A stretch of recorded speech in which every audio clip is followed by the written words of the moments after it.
Your internet cannot be slow at this point. Anyway, but I'm sure you can hear my voice if you're there. So, guys, today we're live. We're talking to Blessing from Jos. She's a student of the University of Jos. And during my travels across the northeastern part of Nigeria, the first point uh, of my stop was in southern Kaduna, and from there, I also went to Plateau State, and I spent close to a week in Plateau State, Jos. I went around. I went to the university campus. I went to like different areas in Jos, and I was able to ask young people questions. And Blessing happened to be one of them. And because I was fascinated by some of her answers and impressed, I asked if I could talk to her again. And I spent a lot of time in Plateau, like I said, visiting some of the rural areas based on some of the recommendations I got. And so today we want to quickly discuss what is going on in the north central part of Nigeria. Because a lot of Nigerians conflate these two things. When they look at what is going on in the northeast in Borno, for instance, they're using the same lens to look at what is happening in the north central, which is completely different.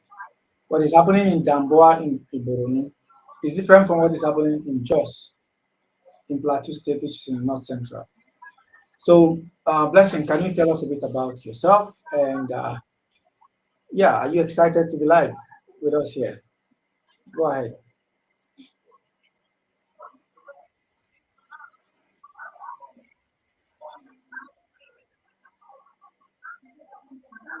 Go ahead, Blessing. The mic is yours.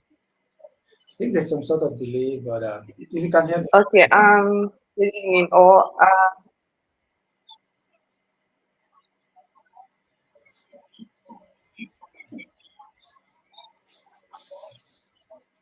Yeah,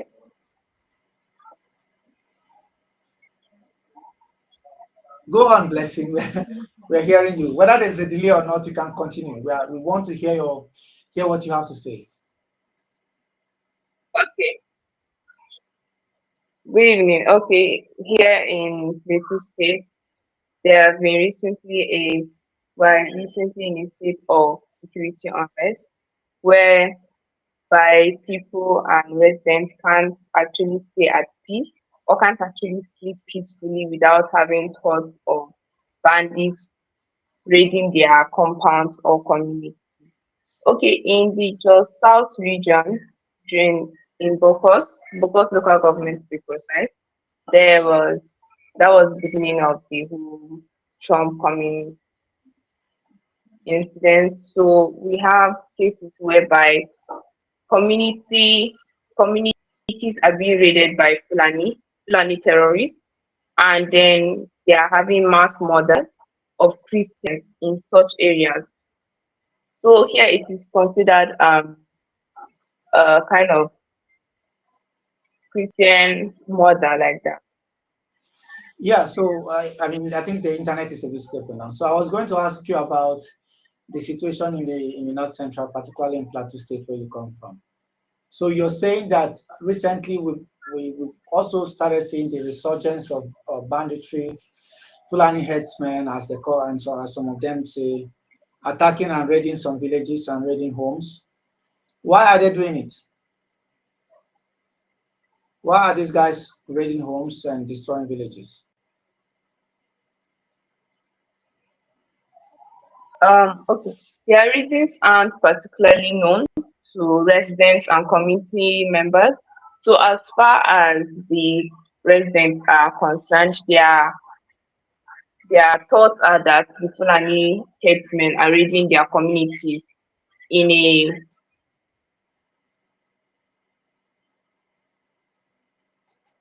I think our internet is really bad. We have to bear with it. I hope we can get better communications next. Yeah, but I wanted to try this. I'm sure we can get a better internet connection the next round. I'm not even sure she's aware her internet is bad again.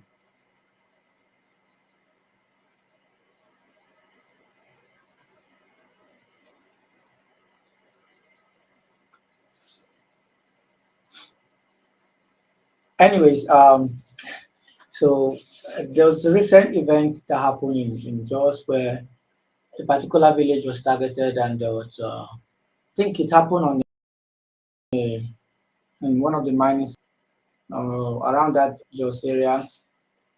And I contacted somebody about 2 days ago, and they said, "Oh, that there's a possibility that they could be doing mass burial for those people that were affected again." So this has always been the situation. So I don't know what it is. We can't get her here.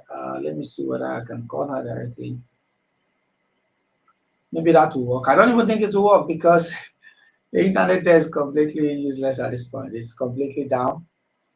But I really wanted to speak to her on this specific issue. She's back, but I don't know for how long. Let's just call her directly and see. Okay, let's see how that works.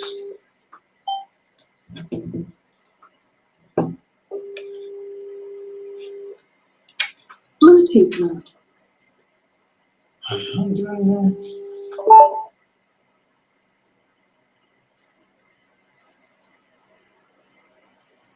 All right, welcome here. We can use this. We can communicate through this place, and then hopefully, if you're able to get strong access to internet going forward, we will be able to do that.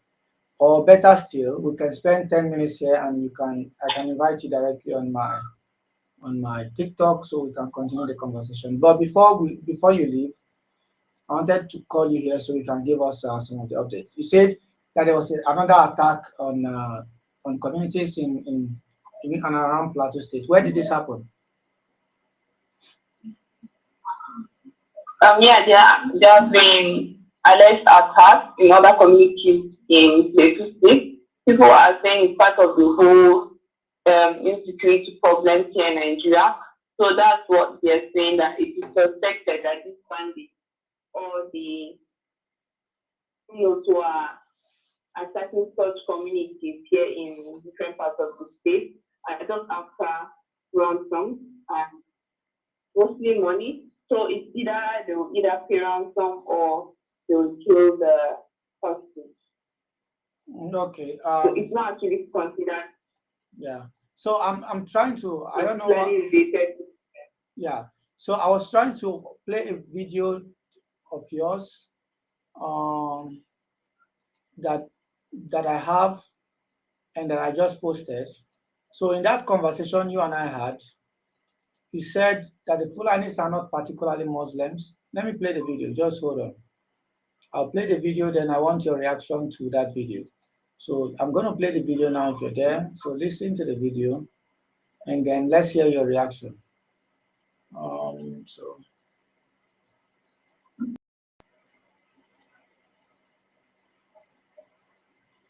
Connection. I think this internet stuff is a general problem in Nigeria. Fulanis are not particularly Muslims. Mostly have a grudge against Christians, maybe. I feel Fulanis are not particularly Muslims. Most of them are atheists. But I think they have a particular, let me say, they have a grudge against Christians. Maybe Christians moved into their region or something, because I know Fulanis are particularly territorial. So when people move into where they have claimed as their territory, they actually push it to conflict. Yeah, so that video was the conversation that you and I had. You said that the Fulanis are not particularly Muslims, that most of them are non-believers or agnostics, and that they have a grudge against Christians, and that they are territorial in nature. Those are the three key words. Can you substantiate that claim, number one, that they are not particularly Muslims? Because from what I know, majority of Fulanis are ardent believers and they pray. And the second part of it is, you say they have a grudge against Christians. What sort of grudge do you think they have against Christians? And lastly, you say that they are territorial in nature. So I want you to touch on these three key points.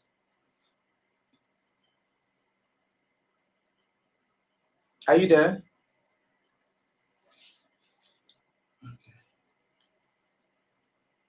Are you there? We can't hear you if you're there.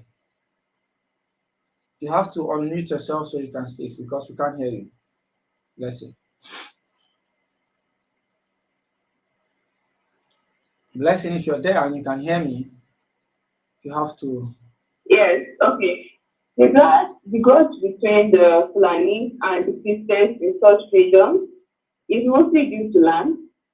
So, according to what the Fulani believe or what they are thinking, is that the land in which the Christians are inhabiting belongs to them, belongs to their forefathers, while in truth is that Fulani don't actually stay in one place. The Fulani tribe, they actually move from one place to another, being nomadic, and people who cattle rearing, their main occupation there is cattle rearing. Mm-hmm. So them owning land isn't particularly what they are supposed to do or what they do. So let's just say it's just about a territorial conflict between them and the Christians. And again, you said So that about our previous video in which you were asking me about the mass murder of Christians in Boko's local government, there was a mass murder of Christians there, but it's not confirmed whether it was done by the Fulani. It was done by bandits, not actually bandits, but people who just have something against the Christians living in that particular area. So I'll say all the people living in that area were Christians, and then there was a mass burial, and in which the pastor was in charge of the sermon there was crying out for help from Trump to come and help the Christians here in but my question, Nigeria. but my that you're saying that there is a Christian genocide here. Yeah, but my question to you, if you can hear me, is that you said in that video that the Fulanis are not necessarily Muslims, that they are atheists or agnostic. Why would you say that they are not Muslims? Can you that? Okay, the Fulani tribe has been existing long before existing around Nigeria and mostly the western part of Africa. This is outside here, and they have been moving. So they have belonged here before Islamic religion came. So not all of them are actually Muslim. Most of them are atheists, but some of them actually converted to Islam, while some are actually Christians. I know some Islamic Christians, and they are not actually particularly targeted towards the Christians. So maybe a particular community in which majority are Christians. Mm-hmm. So we believe there's a bigger power play here. So it is more than what meets the eye. That is, it's not particularly what we think that it's a Christian genocide. There may be more to the picture that we're actually seeing. Yeah, so what do you think is the bigger picture, and who is doing this and for what purpose? What is the benefits of all of this? You said that, number one, you said, yeah, there might be targeted killing against Christians. And secondly, you're saying, well, it's not really about genocide against Christians, that there might be some sort of power play, or there might be some sort of people pushing an agenda against different interest groups in the region. For what purpose? Is it about resources? Is it about land? Is it politics? Can you explain that?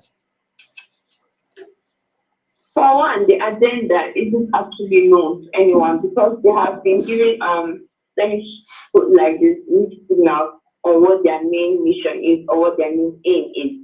So for me, I feel as if they are passing a message onto all Christians or onto all Nigerians as a whole that they are here to mark their own territory, and they are being rebounded, that is being shifted away from the actual civilization of the country.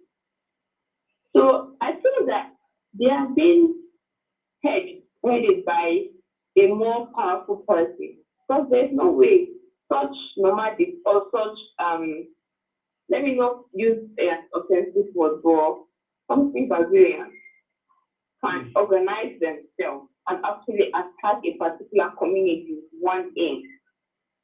It can be hardly put that yes, they have an actual aim that they would attack the community for. Yeah, but the Biron people and the Angas, the Lantan, and any other community in the plateau that they are, going against, are accusing them of trying to take land, accusing them of expanding their influence and power by seizing land and living on the land. Don't you see that also as a rationale behind why they are doing what they're doing?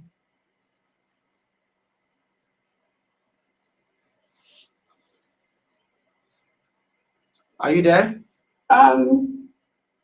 Yes, I'm there. Can you speak yourself?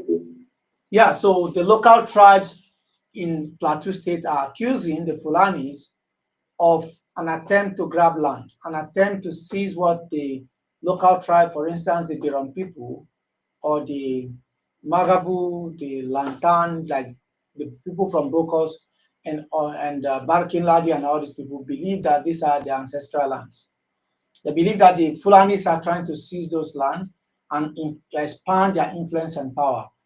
Don't you also see this as a rationale behind all these killings? Because you're saying that, yeah, we don't really know their purpose, but the locals are saying we know their purpose and they want to take land.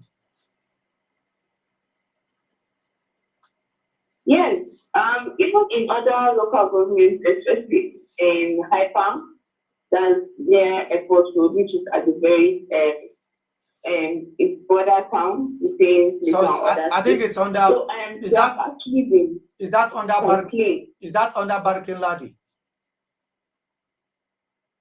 Haipan Pardon? is Haipan Yes. under Barkin Ladi local government? Yes, Haipam is not in Bachelor. Okay, it's after Bachelor government. Okay. Yeah, go ahead.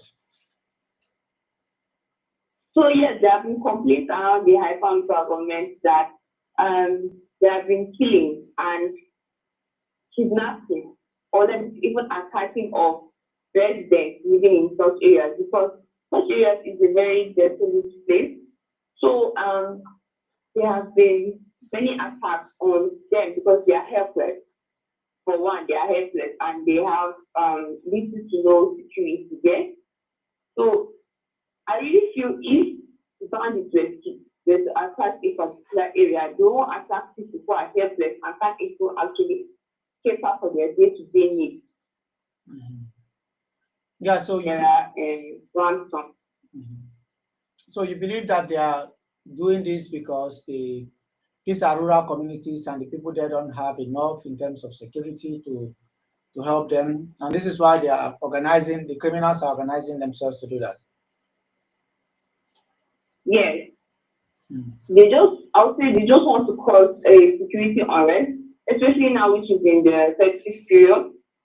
Now there's actually such a state of security unrest that it's even almost prohibited for most people now to come out for. It's actually very scary for most people to come out from their houses at such festive period to not stop more of traveling during this period.